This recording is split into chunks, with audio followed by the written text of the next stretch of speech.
नारायणं नमस्कृत्य नरं चैव नरोत्तमं देवीं सरस्वतीं व्यासं ततो जयमुदीरयेत्। उद्धव ने भगवान से एक प्रश्न किया। जिस प्रकार से अर्जुन भगवान में प्रश्न करता है और गीता में भगवान उसके उत्तर देते हैं, उसी प्रकार से उद्धव ने एक प्रश्न किया। यह प्रश्न गीता में नहीं है। कुछ प्रश्न उद्धव के गीता और अर्जुन के और उद्धव के प्रश्नों में समानता है, जो हमने देखने का प्रयत्न किया था। इस प्रकार से अर्जुन भगवान की विभूतियां जानना चाहता था, उद्धव भी जानना चाहता था, और विस्तार से हमने देखा भगवान की विभूतियां। फिर एक प्रश्न उद्धव ने किया था कि सिद्धियां कैसे होती हैं, अष्ट सिद्धियां और अष्टादश सिद्धियां इत्यादि, ये भी अर्जुन ने नहीं पूछा था। तो इस दृष्टि से ये एकादश स्कंद में श्रीमद् भागवत के कुछ बातें ऐसी हैं जो गीता से अधिक हैं। उद्धव गीता में कुछ बातें गीता से अधिक हैं। और इसी प्रकार यह प्रश्न है, वर्णाश्रम धर्म के संबंध में उद्धव ने यह प्रश्न किया। उसने ये कहा कि आपने पहले हंस के रूप में जब आपने उपदेश दिए थे, आप ही संसार के कर्ता, उसके पालन करता, उसके नाश करता आप ही हैं। और उस समय जो आपने उपदेश दिया था धर्म का, वर्णाश्रम धर्म का, वह काल के प्रवाह से नष्ट हो गया है। उसको आप पुनः मुझे बताइए। तो भगवान कहते हैं, उसके उत्तर में कहते हैं, सुखदेव कहते हैं कि प्रसन्न होकर भगवान ने मर्त्यानाम क्षेमाय, मर्त्य लोग, संसार के जो मर्त्य मरणशील लोग हैं, उनके कल्याण के लिए सनातनान धर्मान आह, सनातन धर्मों को कहा। जो सनातन यानी इटर्नल, जो सदा विद्यमान हैं, जो बेसिक हैं मानवों के लिए, उन धर्मों को कहा। कुछ धर्म हैं जो शाश्वत या सनातन नहीं होते, वे परिवर्तित होते रहे। श्री रामकृष्ण भी कहते थे कि विभिन्न धर्म चले जाएंगे लेकिन सनातन धर्म रहेगा। तो सनातन धर्म से हम कभी कभी मानते हैं, जिसको हम सो कॉल्ड हिंदू धर्म कहते हैं ना, ये सनातन धर्म मंदिर है या सनातन धर्म कॉलेज है इत्यादि कहते हैं। तो इसके पीछे भाव यह है कि नॉट द हिंदू धर्म, लेकिन इन जो हम, जिसे हम हिंदू धर्म के नाम से पुकारते हैं, वह तो मानवों का इसेंशियल सनातन धर्म है जो सदा विद्यमान रहेगा। The idea behind this is this. और सनातन इसलिए भी कहा जाता है कि यह धर्म कब से आया हम कुछ नहीं जानते। वेदों का प्रारंभ कब हुआ हम कुछ नहीं जानते। वेद पहले श्रुति थे, किसने पैदा किए? ऋषियों ने। ऋषियों ने कुछ बोला, ऋषि मंत्र दृष्टा थे, उन्होंने कुछ एक्सपीरियंसेस किए और एक्सपीरियंस के बेसिस के ऊपर कुछ प्रिंसिपल्स बताए, कुछ सत्य बताए, और उसके ऊपर एक धर्म का प्रारंभ हुआ। क्रिश्चियन धर्म तो क्राइस्ट ने जो कहा उस पर निर्भर करता है, तो वो सनातन नहीं, किसी एक पर्टिकुलर टाइप से प्रारंभ हुआ। लेकिन जिसे हम सनातन धर्म कहते हैं, जिसको हम अब हिंदू धर्म कहते हैं, वह धर्म कब शुरू हुआ नहीं कह सकते, कब तक रहेगा नहीं कह सकते। इतने हजार साल तक रहा है, अब धीरे धीरे परिवर्तन हो गया, लेकिन बेसिक प्रिंसिपल्स जो हैं वो वैसे के वैसे रहते हैं, इसलिए उसे कहा सनातन धर्म। तो सुखदेव कहते हैं कि अपने भृत्य मुख्य भृत्य के द्वारा, स्वभृत्य मुख्येन, उनके बहुत सारे सेवक हैं, दास हैं, फॉलोअर्स हैं, भक्त हैं। उनमें जो मुख्य है कौन? Uddhav. Uddhav is one of the greatest भक्तस। उद्धव के द्वारा पूछे जाने पर भगवान हरि जो संसार के दुख का हरण करें, अज्ञान का हरण करें, उन भगवान ने प्रीतः प्रसन्न होकर धर्मान आह, सनातन धर्मों का उपदेश दिया, मानवों की प्रीत्याय क्षेमाय, उनके लोगों के मर्त्य जो है, मरने वाले मानव है, उनके क्षेमाय, उनके कल्याण के लिए। क्या कहा श्री भगवान उवाच धर्म एष तव प्रश्नो नैश्रेयस्करो नृणाम वर्णाश्रमाचारवताम तम उद्धव निबोध में। हे उद्धव, तुम्हारा जो प्रश्न है वह धर्मीय है, धर्म से संबंधित है, इसे लेजिबल, बहुत अच्छा प्रश्न है।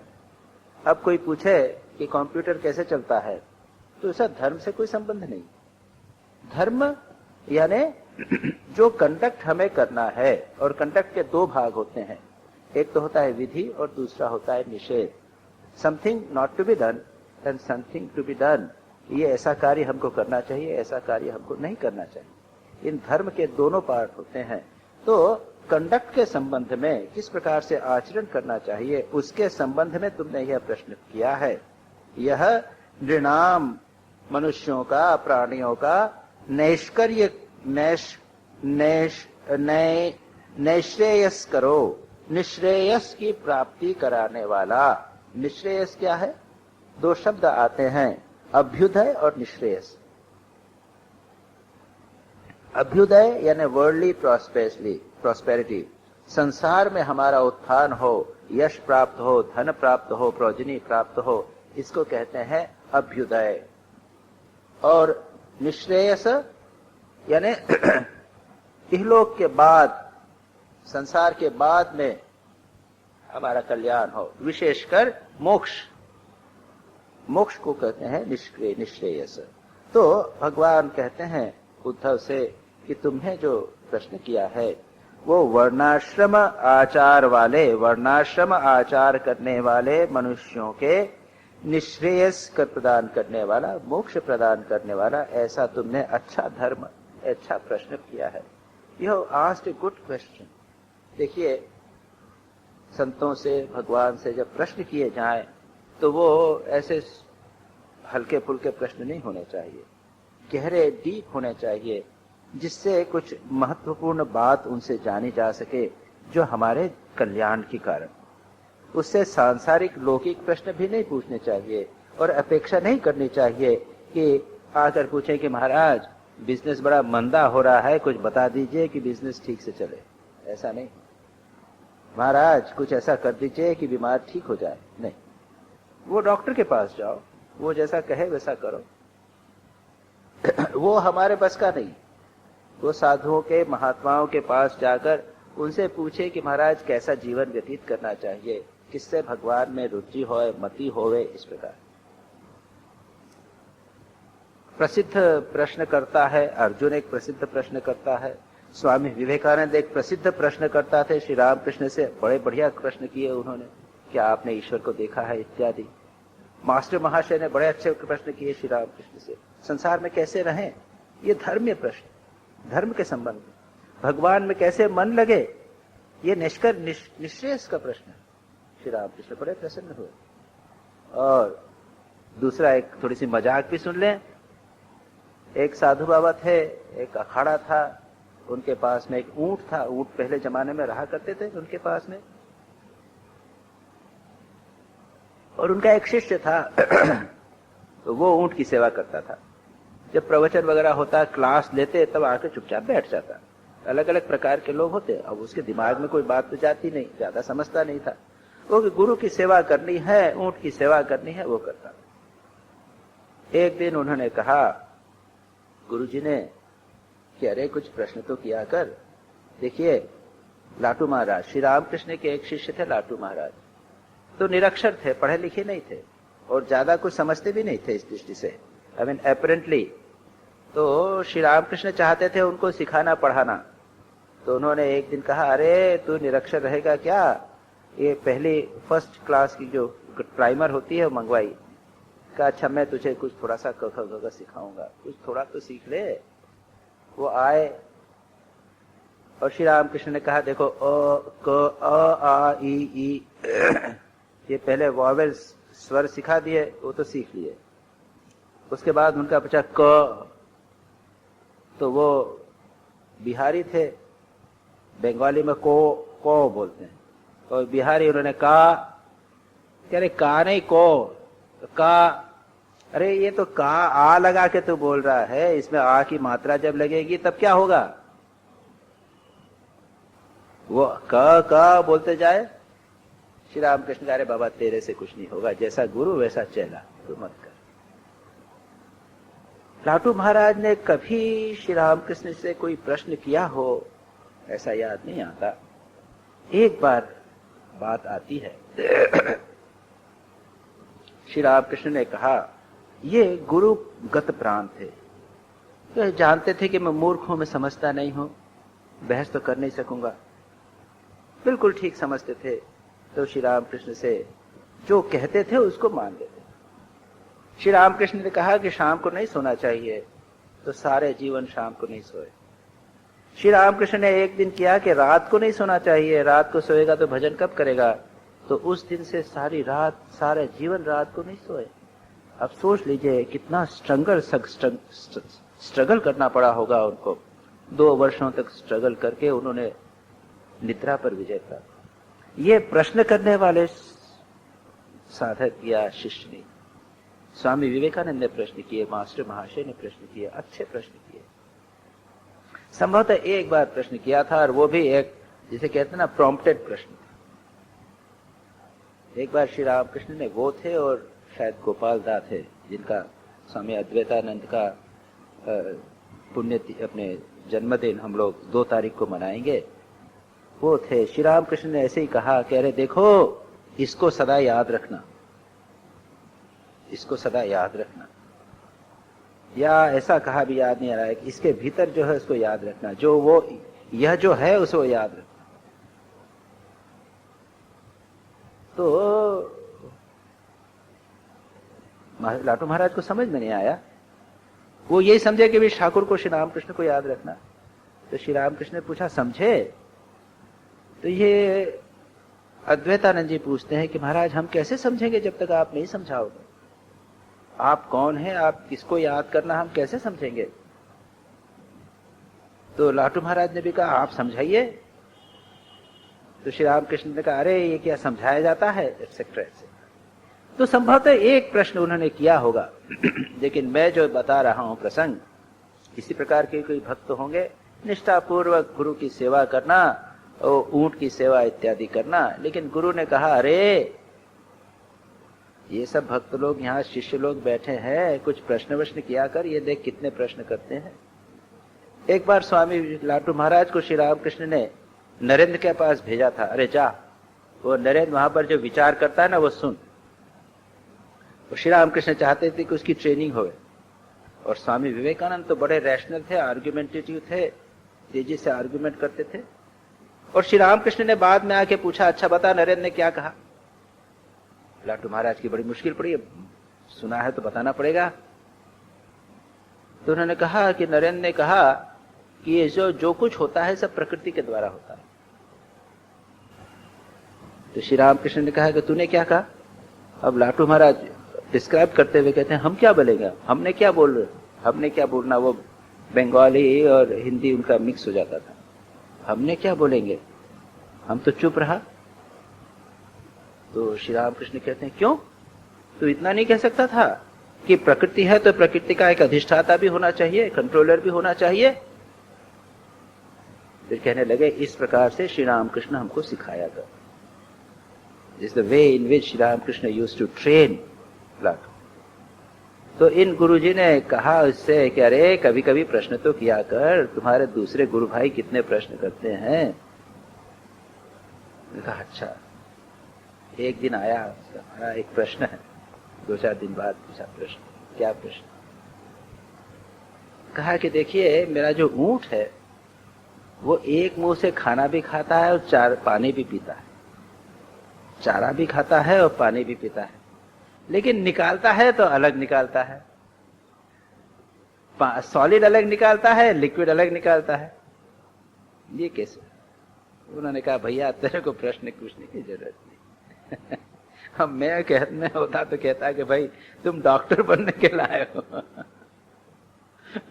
जो हो, यहां पर बड़े अच्छे प्रश्न हैं। इसलिए भगवान उसकी प्रशंसा करते हैं। और उसके बाद में कहते हैं आदौ कृत युगे वर्णो नृणाम हंसः इति स्मृतः कृतकृत्या प्रजा जात्या तस्मात् कृत युगम विदु। यह मैं पढ़ चुका हूँ, हो चुके हैं, संक्षेप में उसको कर लेंगे क्योंकि पिछली बार एक गैप हुआ था, उसको रिपीट कर रहे हैं। वर्ण और आश्रम में रहने वाले लोगों के बारे में श्री राम भगवान कहते हैं कि पहले जब सत्य युग था वहां पर एक ही वर्ण था, ब्राह्मण वर्ण नहीं, उसका नाम था हंस। और उसमें प्रजा जो थी वो कृतकृत्य थी, पूर्ण थी, उनकी इच्छाएं पूर्ण थी, उनको करने को कुछ नहीं था। कृतकृत्य यानी जो मुझे करना था वो मैंने कर लिया। कोई व्यक्ति कहे कि मेरे को 1 करोड़ रुपए कमाना है, उसने फुलफिल कर लिया, भाई आई एम कृतकृत्य। जीवन में प्रत्येक का अपना अपना एक कंसेप्ट होता है, ये मुझे अचीव करना है जीवन में, वो उन्होंने अचीव कर लिया, तो उसके बाद में सोचते हैं कि हम आई एम फुलफिल। तो उन्होंने कहा कि कृत युग में एक ही हंस नामक एक वर्ण था और प्रजा कृतकृत्य थी।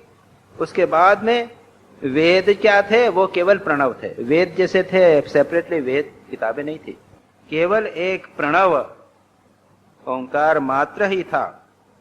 और हंस धर्म क्या था, वृष रूप धर्म, एक सांड के रूप में, वृष के रूप में, एक बुल के रूप में धर्म था। उसके 4 पैर थे।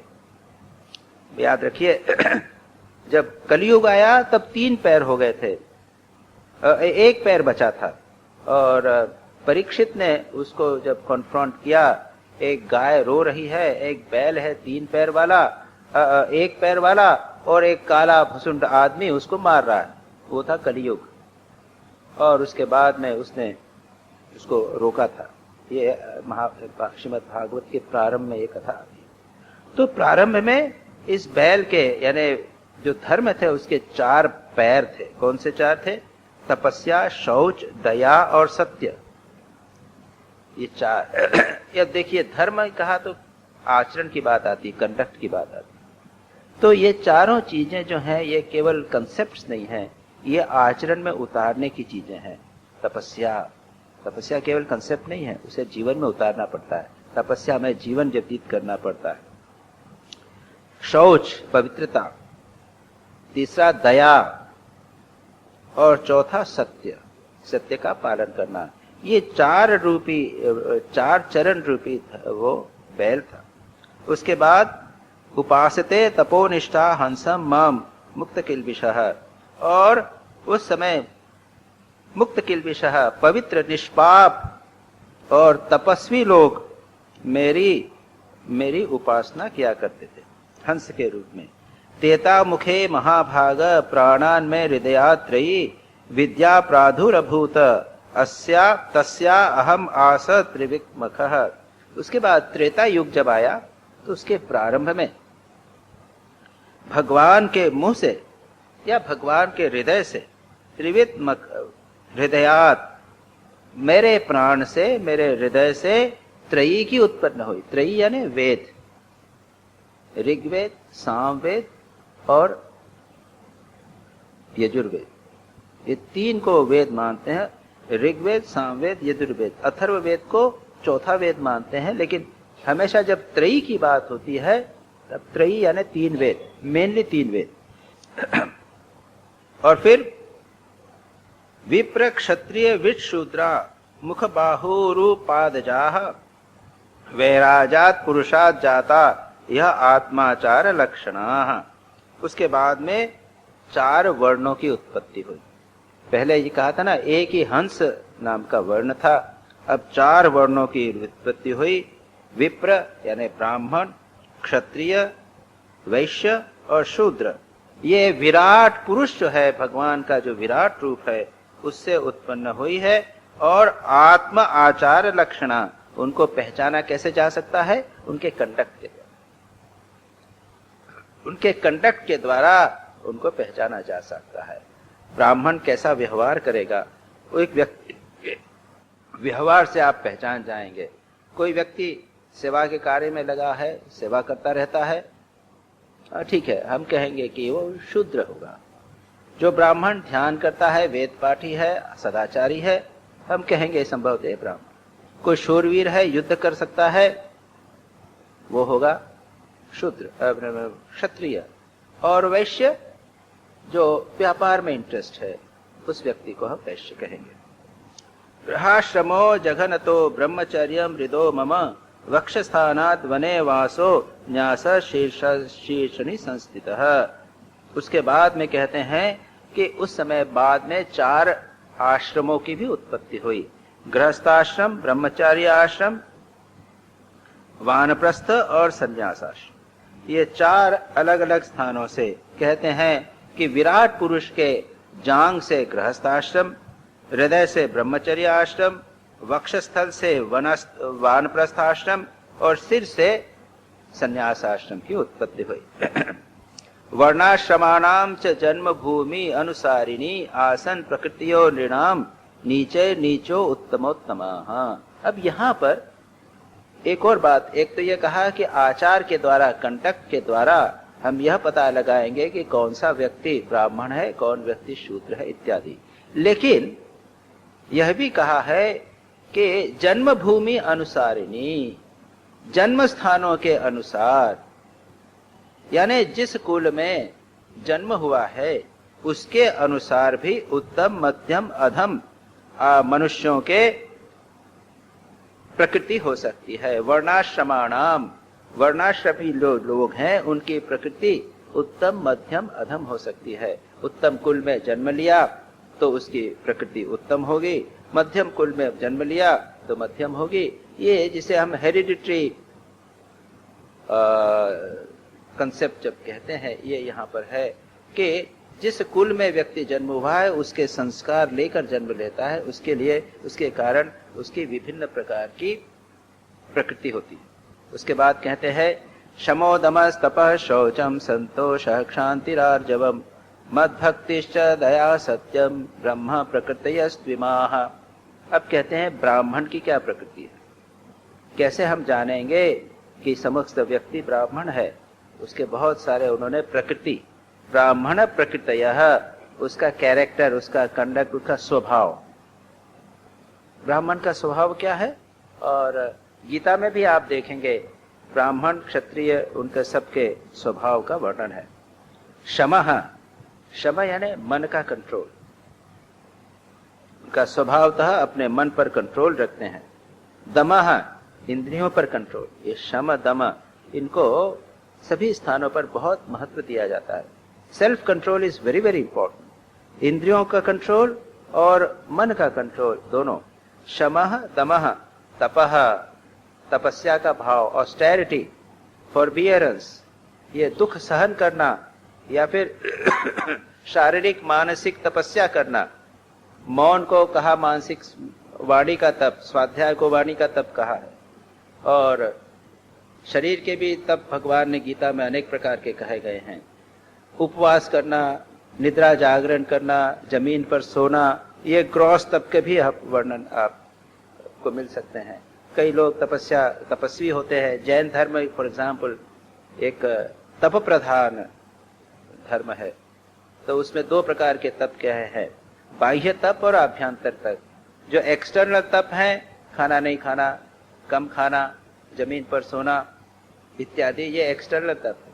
और एक इंटरनल तप भी है। इंटरनल तप में है ध्यान, स्वाध्याय, प्रायश्चित और सेवा। सेवा को एक्सटर्नल तप नहीं बताया, इंटरनल तप बताया। सेवा एपरेंटली है किसी के, आपने किसी गुरु की या किसी रोगी की, किसी की सेवा करना, तो लगता है कि ये एक्सटर्नल तप है, बाहरी, लेकिन उसको उन्होंने इंटरनल तप में रखा क्योंकि उसका इंटरनल फैक्टर, मानसिक पक्ष बहुत प्रबल है। तो ये ऐसे तपस्वी लोग होते हैं, ब्राह्मण लोग, उनपे तपस्या होती है। शौच, शौच यानी पवित्रता। बाहरी शरीर भी अपना पवित्र रखते हैं और मन से भी पवित्र रहते हैं। मन भी शुद्ध होता है और शरीर भी शुद्ध। एक्सटर्नल और इंटरनल दोनों पवित्रता। संतोष, कंटेंटमेंट, जिस स्थिति में है उस स्थिति में, बाहरी जिस संसार की जिस स्थिति है उसके अनुसार कंटेंट। तो सांसारिक दृष्टि से कंटेंटमेंट रहे लेकिन आध्यात्मिक दृष्टि से असंतोष रहना चाहिए। मेरे जीवन में मैंने आध्यात्मिक प्रगति नहीं की, भगवान की ओर नहीं बढ़ रहा हूं, इसका डिस्कंटेंट, डिवाइन डिस्कंटेंट जिसे कहते हैं, वो हमारे जीवन में होना चाहिए। लेकिन सांसारिक दृष्टि से, लौकिक दृष्टि से संतोष, जय विधि राखे राम तही विधि रहिए। जहां भगवान जैसे रखें, जिस सिचुएशन में रहे, उसमें संतोष करके रहिए। शांति ही क्षमाशीलता। किसी ने आपको कष्ट दिया, दुख दिया, आपका बुरा किया, गाली दी, आप क्षमा कर दीजिए। ये क्षमा एक बहुत बड़ा गुण है, बहुत महान गुण है। ये क्षमाशीलता होती है। आर्जवम स्ट्रेट फॉरवर्डनेस। मन में एक बात और मुख पे दूसरी बात, ऐसा नहीं, स्ट्रेट फॉरवर्ड। मन मुख एक। श्री रामकृष्ण कहते हैं ये कलयुग की तपस्या है, सत्य बोलना और मन मुख एक करना। मन और मुख को एक करिए। दुर्भाग्य यह है कि आसान नहीं है, और समाज हमें थोड़ा सा छिपाने को प्रॉम्प्ट करता है। हम दिखते कुछ अलग हैं, भीतर कुछ अलग होते हैं। हम बोलते हैं मीठा, लेकिन अंदर है, क्योंकि मीठा बोलना चाहिए, नहीं तो समाज में कैसे रहेंगे। लेकिन अंदर ही अंदर हमारे मन में किसी के प्रति द्वेष होगा। तो ये कहते हैं ये आर्जव, स्ट्रेट फॉरवर्डनेस होनी चाहिए। फिर मद भक्ति ही, भगवान में भक्ति, दया। क्षमा और दया ये दोनों भिन्न है। एक तो किसी ने आपको कष्ट दिया, क्षमा कर दिया, और जो कष्ट में है, दुख में है कोई व्यक्ति, उसके प्रति दया का भाव। सत्यम, सत्य वचन, मन वचन काया से सत्य का आचरण करना। ब्रह्म प्रकृतयः स्त्विमा, ये है ब्राह्मण की प्रकृति। अब इसके प्रत्येक के विस्तार में जाने की आवश्यकता नहीं, यहां पर मेंशन भगवान ने किया है। मोर इंपॉर्टेंट इज उसको अपने जीवन में उतारने का प्रयत्न करना चाहिए। हम जहां भी हों, जिस स्थिति में हों, हम असेस करने का प्रयत्न करें कि हम में ये गुण है क्या, और अगर नहीं है तो उसे अपने जीवन में उतारने का प्रयत्न करना चाहिए। अब क्षत्रियों का कहते हैं तेजो बलम धृति शौर्यम तितिक्षा औदार्यम उद्यमः स्थैर्यम ब्रह्मण्यता ऐश्वर्यम क्षेत्र प्रकृतयः स्त्विमा। क्षत्रिय, हीरोइक, वॉरियर रेस में क्या है? तो कहते हैं तेज, वेलर। तो बातचीत भी करता है तो तेजस्वी होकर बात करता है, तेज। इसके बाद बलम, physically and mentally strong, strength. धृति, धैर्य। युद्ध में है तो जल्दबाजी काम नहीं चलेगा, आपको धैर्य बनाए रखना बहुत आवश्यक है। सहन शक्ति, शौर्य, शौर्य उसको आप वैलर कहिए या जो भी कहिए। युद्ध में, युद्ध करने में जिसे कहते हैं वैलर दिखा सकता है, शौर्य। हाथ कट जाएगा, पैर कट जाएगा। सहनशीलता, समस्त कठिनाइयों को सहन करना। सहनशीलता तो वैसे संन्यास, जो मुमुक्षु है, जो साधक है, उसके लिए भी बहुत महत्वपूर्ण गुण है। सुख दुख को सहन करना। समस्त दुख जो भी आवे, और मानसिक दुख, शारीरिक दुख, उसको बिना प्रतिकार के, बिना दूर किए चुपचाप सहन करना, बिना हुताश किए, उसको कहते हैं तितिक्षा। औदार्य, उदारता, बड़ा दिल। अच्छा क्या चाहिए, लो ये आधा राज्य दे दिया, लो देखो 1000 रुपया दे दिया, त्याग कर दिया, दे दिया। उदारता, दिल बड़ा। कोई आश्रय मांग, उस काम में लगे रहना, कार्य करने की उद्योगशीलता, बैठे नहीं रहते, धीरे ढाले नहीं है, उद्यम है।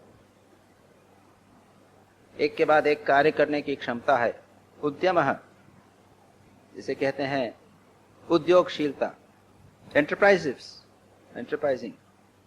स्थैर्यम और स्थिरता। जहां पे भी कुछ चीज को पकड़ रखा है, पकड़ के रखा है, छोड़ेंगे नहीं। स्थिरता। ब्रह्मण्य, ब्राह्मणों के प्रति भक्ति, उच्च कुल है, साधु है, ब्राह्मण है, सज्जन है, उनका आदर सत्कार करना। श्री भगवान राम के जीवन में ये सारी बातें आप देखेंगे। भगवान राम जंगल में जाते थे, ऋषियों के प्रति उनका आदर था, उनकी पूजा इत्यादि किया करते थे। और फिर ऐश्वर्यम, ऐश्वर्य, स्प्लेंडर, धन, ऐश्वर्य उनमें प्राप्त होता है। ये क्या है? क्षत्रियों के, क्षत्र प्रकृति अस्त्वैमाः, क्षत्रियों के स्वभाव है, लक्षण। आस्तिक्यम दान निष्ठा च अदम्भो ब्रह्मण सेवनम अतुष्टिरर्थोपचयैः वैश्य प्रकृति अस्त्विमाः। अब वैश्य के स्वभाव क्या है बताते हैं। कहते हैं आस्तिक्यम, भगवान में भक्ति, आस्तिकता, भगवान है। आप देखेंगे कि ये लोग खूब पूजा वूजा खूब करते हैं। जितने भी लोग हैं धनवान जो हैं वो खूब पूजा करेंगे, या तो तिरुपति बालाजी जाएंगे, श्रीनाथ जी जाएंगे, खूब रुपये वहाँ पर लगाएंगे, देंगे, वो मुकुट बना के देंगे, एक अच्छा सोने का हार देंगे। ये है आस्तिक्य। दान निष्ठा, दान देते, ये जितने वैश्य लोग हैं दान भी खूब देते। दान निष्ठा च अदम्भो, दंभ नहीं, दंभ से काम नहीं चलेगा, ज्यादा अहंकारी करने से काम नहीं, इनको विनम्र होना पड़ेगा।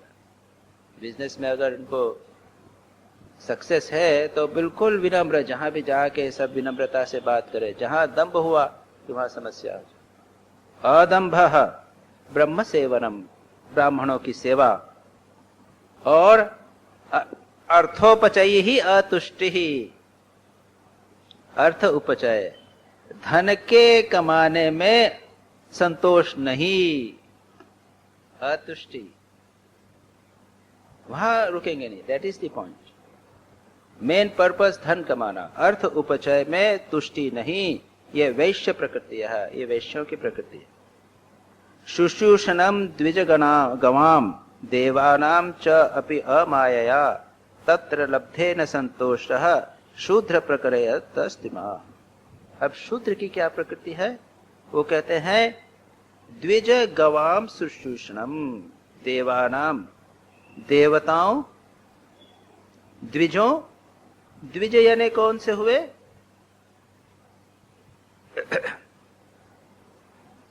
द्विज यानी ब्राह्मण भी होते हैं, जो द्विज यानी दो बार जन्म, सेकंड बर्थ जिनका होता है, जिनको यज्ञोपवीत होता है।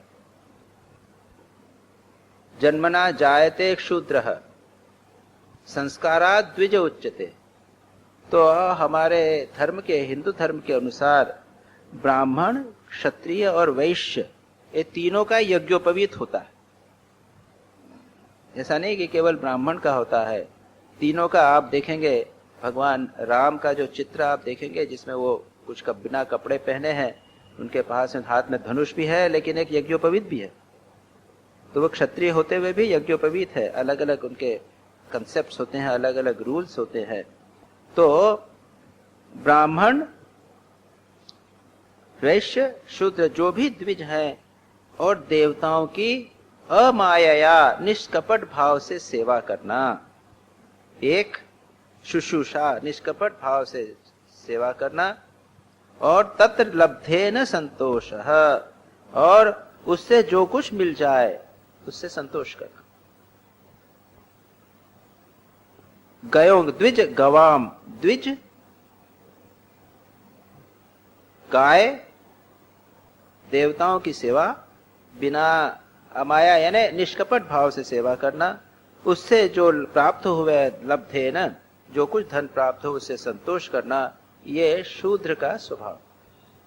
अब देखिए, इसमें जहां तक स्पिरिचुअल लाइफ का प्रश्न है, आध्यात्मिक जीवन और मोक्ष का प्रश्न है, इसमें कोई अंतर नहीं। जिस जैसा मेरा प्रकृति है, जैसा स्वभाव है, उसके अनुसार आचरण करके मुझे मोक्ष प्राप्त हो सकता है। ये है सिर्फ लौकिक दृष्टि से स्वभाव बनाए गए। सांसारिक दृष्टि से स्वभाव हैं, और अलग अलग व्यक्तियों में इस प्रकार के स्वभाव होते हैं। अब आगे क्या बताते हैं? अशौचम अनृतम स्तेयम नास्तिक्यम शुष्क विग्रह कामः क्रोधश्च तर्षश्च स्वभावो अंतेवसायिनाम। उसके बाद में जो इनमें कहीं नहीं पड़ते, अंत्यज यानी out of all this four, उसमें सब दोषों का वर्णन है। अशौचम पवित्र नहीं रहते, बाहर गंदे मन भी गंदा। अनृतम, अनृतम यानी झूठ। चोरी, स्तेयम चोरी। नास्तिक्यम भगवान में विश्वास नहीं करना।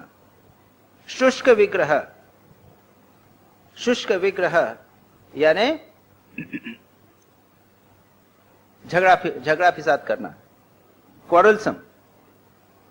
कामः लस्ट, काम, क्रोध, और तर्ष, तर्ष यानी तृष्णा, डिजायर, इंटेंस डिजायर। ये है इन चारों में जो नहीं पड़ते, अंत्य है आउट ऑफ इट, उनके लक्षण है। यानी जो जिनमें कोई गुण नहीं है, सब दोषों से भरे हुए।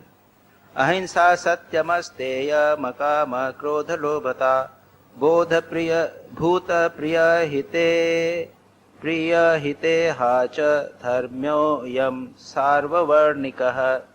अब कुछ धर्म वैसे बताए हैं, कुछ कंडक्ट और कुछ गुण ऐसे बताए हैं, कुछ वैल्यूज ऐसी बताई हैं जो सार्ववर्णिक हैं, सब वर्णों वालों में। चारों ब्राह्मण क्षत्रिय वैश्य शूद्र चारों वर्णों में जो है वो कौन सी है? अहिंसा। अहिंसा यानी मन वचन शरीर से किसी भी प्रकार से किसी को कष्ट न देना। पातंजल योग सूत्र के कहा के अनुसार तो है अनभिद्रोह, किसी से द्रोह या द्वेष नहीं रखना, किसी भी प्रकार का द्वेष का भाव किसी के प्रति नहीं रखना, वह है अहिंसा। फिर सत्यम, ये सब पातंजल योग सूत्र में डिटेल में डिस्कस हो चुके हैं, मैं यहां डिटेल में नहीं गया। सत्यम, सत्य बोलना। अस्तेयम, चोरी नहीं करना। अकामम, काम लस्ट नहीं होना। अक्रोधम, क्रोध नहीं और लोभ नहीं। क्रोध लोभ काम ये न होना। सत्य अस्तेय अहिंसा, ये तीन यम नियम जो हैं उनके अंदर से ये लिए गए हैं। यम, अहिंसा, सत्य, अस्तेय, अकाम यानी ब्रह्मचर्य, और ब्रह्मचर्य और अलोभ यानी अपरिग्रह, बहुत सा होर्डिंग नहीं करना, बहुत सी चीजें लाके नहीं रखना, ये सब। और भूत प्रिय हित इहा, संसार के लोगों के प्रिय बनना, उनको प्रसन्न रखना और उनका हित करने की इच्छा।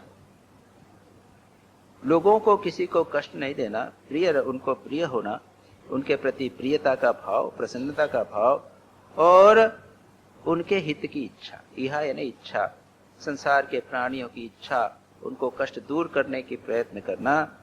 ये है समस्त वर्णिक, जितने भी वर्ण वाले हैं, चारों वर्ण के लिए कॉमन वैल्यूज। अच्छा, अब आगे चले। द्वितीयं प्राप्नुयो पूर्वान् व्यजन्मनोपनयनं विद्विजः वसन् गुरुकुले दान्तो ब्रह्माधीयीत चाहुतः। अब ये पूर्व जमाने का जो कंसेप्ट था उसको यहाँ पर बता रहे हैं, लेकिन ये इंपॉर्टेंट है, हम जान कर रखें तो अच्छा है। ये जो द्विज है यानी ब्राह्मण क्षत्रिय और वैश्य तीनों को, इनके संस्कारों के बारे में कहते हैं। द्वितीयं प्राप्नुयुः प्राप्नुयात् उपव्याजन जन्म, वो क्या करेंगे? उपनयन जब होता है तब उसको द्वितीय जन्म प्राप्त होता है। इस संस्कार से द्वितीय जन्म प्राप्त करके क्या करेगा? गुरुकुले वसन, गुरुकुल में रहेगा। दान्तः, इंद्रियों पर कंट्रोल करता हुआ। ब्रह्माधीयीत चाहुतः, और वहां पर इंद्रियों को कंट्रोल करके आचार्य के द्वारा बुलाए जाने पर वेद का अध्ययन करे। अब उसके बाद में देखिए, मैंने कहा था कि ये जो पुराने कंसेप्ट पढ़ेंगे तो बड़े विचित्र लगते हैं और कभी कभी ऐसा लगता है कि ये बहुत डिफिकल्ट। कभी कभी लगता है कि जो ब्रह्मचारी है उसका वर्णन अब यहाँ पर आएगा, ब्रह्मचारी का वर्णन होगा, उसके बाद में फिर जो गृहस्थ होगा उसका वर्णन होगा। तो पहले क्या करेगा, उपवीत धारण करके, यानी जैसे यज्ञोपवीत धारण करके ब्रह्मचारी बनेगा। मेखला अजिन दंड अक्ष ब्रह्म सूत्र कमंडलून जटिल धोत द्वासो अरक्त पीठ कुशान दधन स्नान भोजन होमेषु जपोच्चारे च वाग्यतः नाच्छिद्यात् नखरोमाणि कक्षोपस्थ गतान्यपि।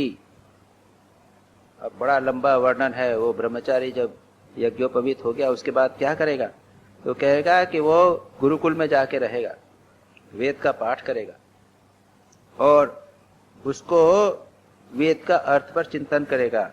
मेखला मृगचर्म, वर्ण के अनुसार दंड, और दंड अलग अलग प्रकार के, त्रिदंड, एक दंड, दो दंड, रुद्राक्षी माला, यज्ञोपवीत, कमंडलू धारण करेगा, सिर पर जटा रखेगा और दांत और वस्त्र धोएगा नहीं, रंगीन आसन पर बैठेगा नहीं, कुश को धारण करेगा। ये सिंबॉलिकली कई ऑर्थोडॉक्स उसके अंदर अभी भी होते हैं। जब श्री रामकृष्ण का यज्ञोपवीत हुआ तो उनको भी दंड दिया गया था, कमंडलू दिया गया था और उसके बाद उनको कहा था भिक्षा मांग के आओ। तो वो सिंबॉलिकली अभी भी ये चीजें होती है। स्नान भोजन हवन जप और मलमूत्र त्याग के समय मौन रहेगा और बाल, यहाँ के बगल के बाल और नाखूनों को नहीं काटेगा।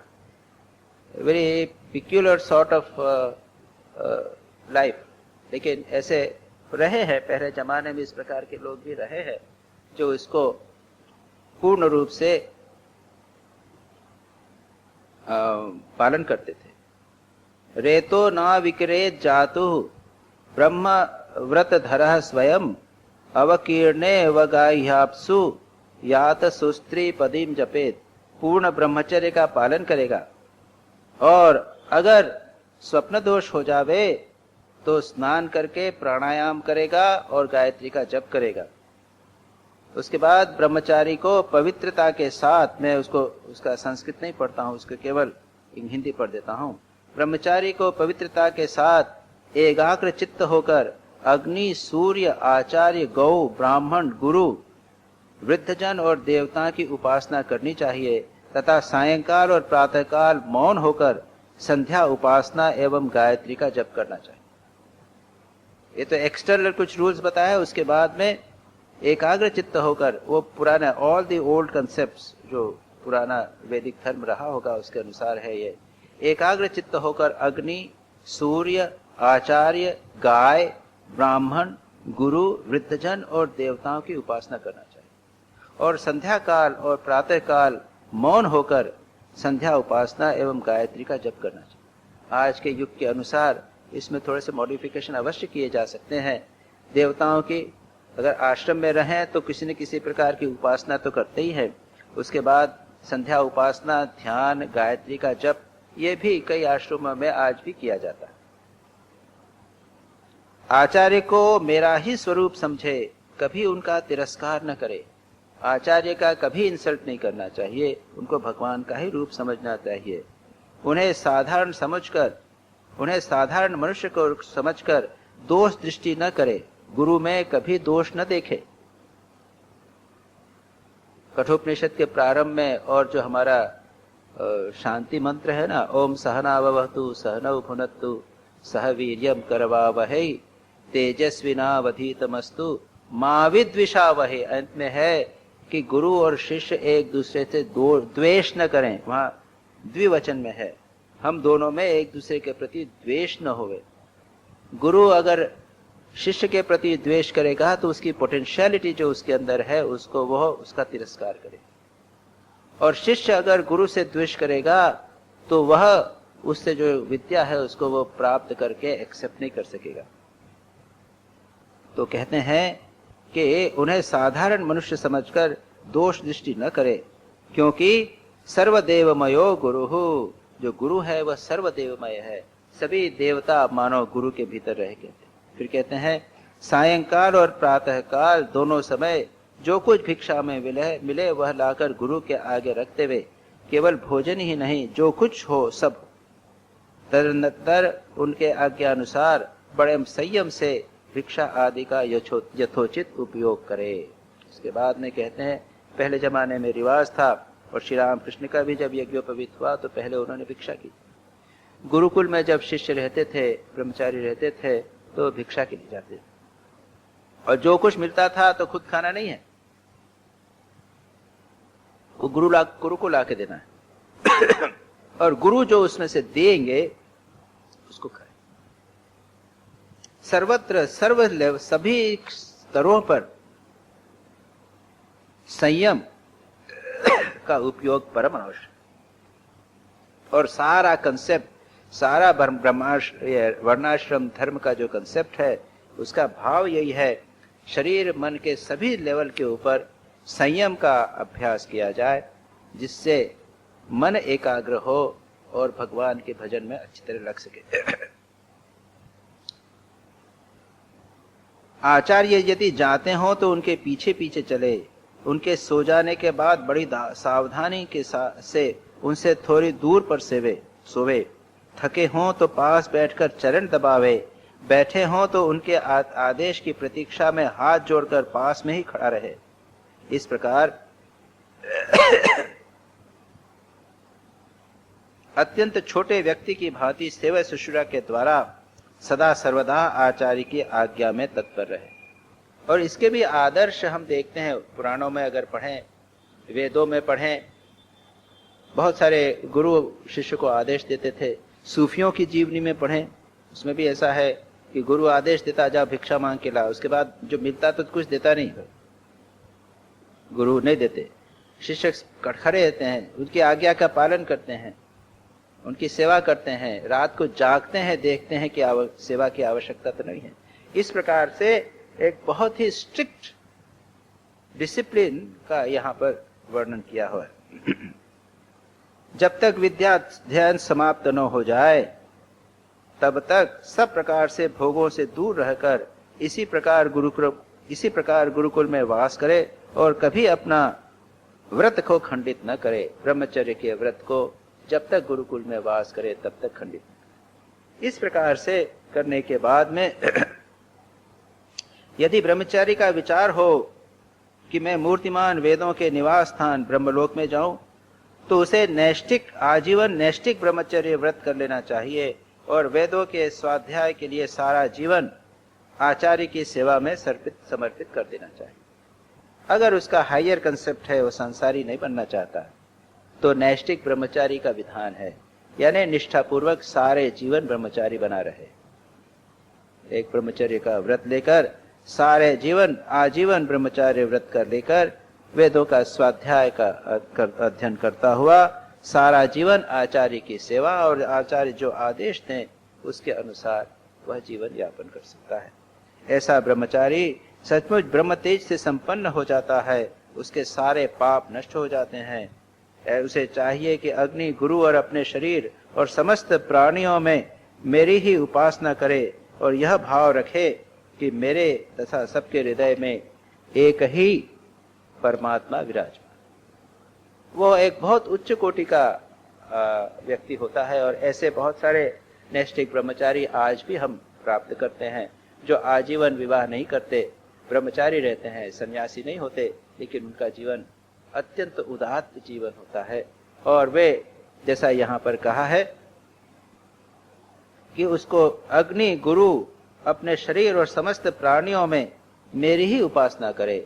गुरु में अग्नि, पहले अग्नि क्या व्यवस्था थी, अग्निहोत्र इत्यादि की बात होती थी, वह अग्नि की उपासना करेगा और यह भाव रखे कि मेरे और सबके हृदय में एक ही परमात्मा विराजमान।